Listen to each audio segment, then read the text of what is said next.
one of the incidents I remember the most because of, the incident itself isn't particularly serious, it's just how it affected me and how the staff completely didn't care what they were doing and how it affected me. Basically, it was lunchtime meds, and I was in my room, and I was upset. And this member of staff called Sabotsy, she called me for my meds, and I said, "Can I have 5 minutes, please? I need to calm down. I'm upset. I don't feel like I can come out my room right now. I just need 5 minutes." And she said, "Fine, then I'm going to write it up as that you've refused it."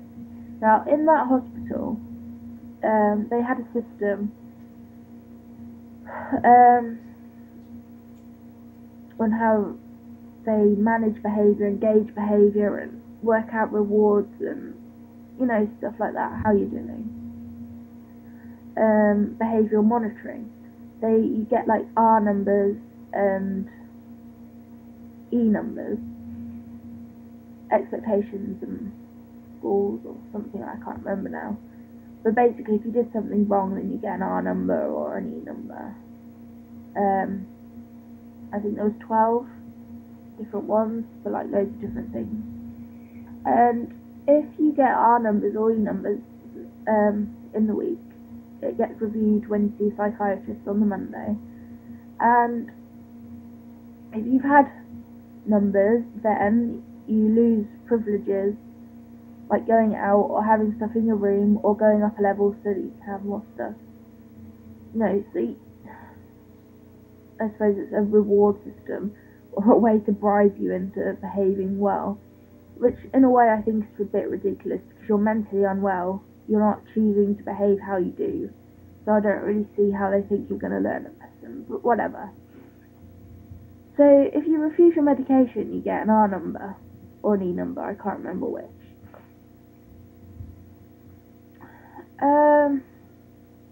Which I didn't want because I didn't want to be in hospital, I didn't want to have less privileges and all that. So I was upset. And then, but I didn't do anything, I wasn't threatening, I was just upset, I just stayed in my room. And she came out of meds once she'd finished, she came into my room. I was sat in the corner and I was, like, curled up in a ball in the corner. Not lying down, sat up, with my legs against my chest.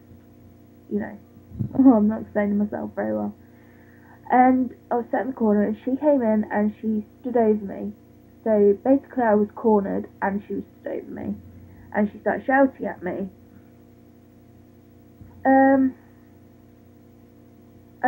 I was upset, I was crying.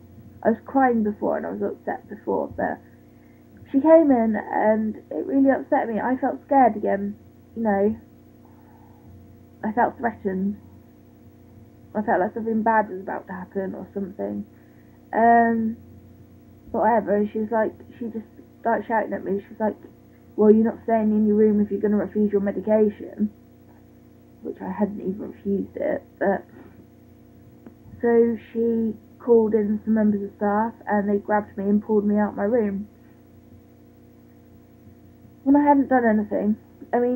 They even said in that program, restraint should be used as a last resort.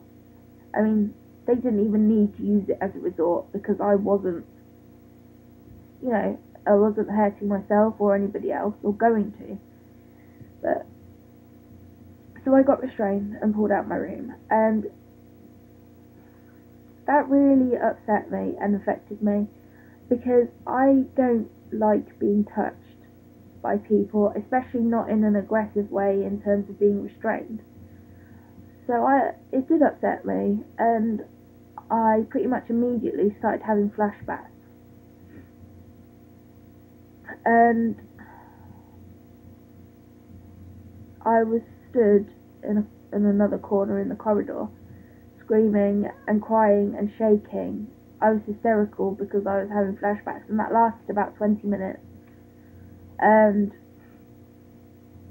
eventually, a team of staff came, took me to the floor and injected me.